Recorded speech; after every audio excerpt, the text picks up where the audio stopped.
Hey everybody, this is Keith Beam for Skull Hooker, a new division to GSM Outdoors, and today I'm going to be showing you our mount system, not the European Skull Hooker, but the actual mount system. I have a very small office here. I have my trophy room over there and it's full, and I don't want to add a bunch more to it where it gets too busy. So I'm going to utilize my office space here, but I always pay tribute to the animals that I've taken. So I have 3 more mounts I want to stick up in this very small office, and I'm going to show you how the corner mount works and then the double. Let's get started. The corner mount, as you can see, has a 4-bolt pattern and then 2 of the sliding sleeves. It's going to come with your taxidermy plate. That's going to go on the back of your deer. And then this is the mount, the swivel mount. This is going to drop in and allow you to position that deer or that animal wherever you want. All right, I'm getting ready to screw this mount into the corner there. Like I said, there's 4 screw holes on this. It's going to fit perfectly into this corner.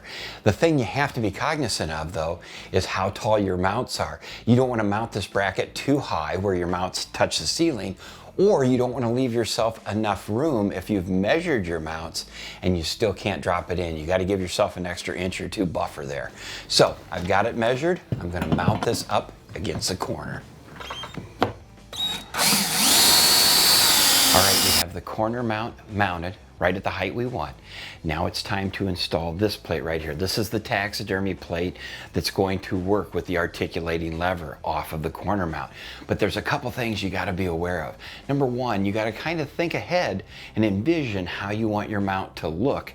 Like in my corner here, it needs to turn to the right. So what I have to do is make sure that I screw this on to the side of the plate that makes the most sense, giving this animal the opportunity to look the best it can. The second thing you got to be made aware of is when you are screwing this onto your animal, maybe do it on a couch or do it on a bunch of pillows so that when you're putting pressure on this as you're screwing it into the plate, that you don't damage the ears or scuff up the hair in any way. Look at that.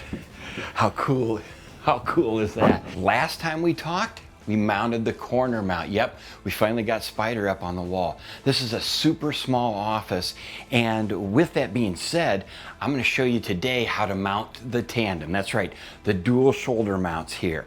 There's a couple things that you do have to be cognizant of, is you got to understand where the plates are going and how that's going to adapt well to those shoulder mounts. So give that some thought prior to starting to drill holes. But you're going to find here, we have 2 of the articulating arms, but we have the bracket here that has 3 screw holes in it, top, middle, and bottom, and you're going to find a stud and attach that to it.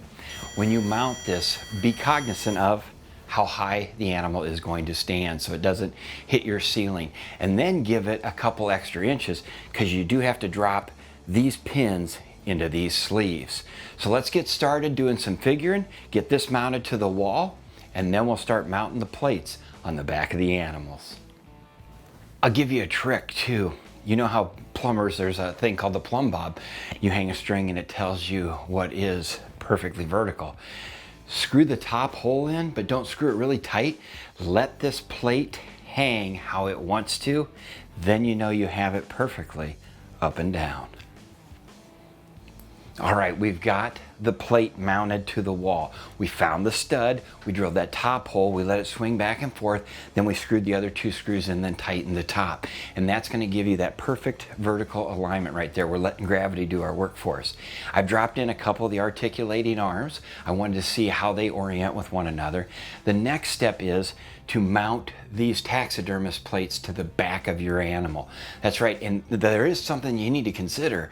Is it going on the left side of the board behind the animal, or is it going on the right side, or up or down? So give it some thought before you do it. The other thing that you have to be aware of is when you are pushing pressure and you're drilling these plates into the back of the animal, have your animal sitting on a couch or on a stack of pillows. That way you're not going to damage the ears or ruin anything with the hide. So let's get these mounted.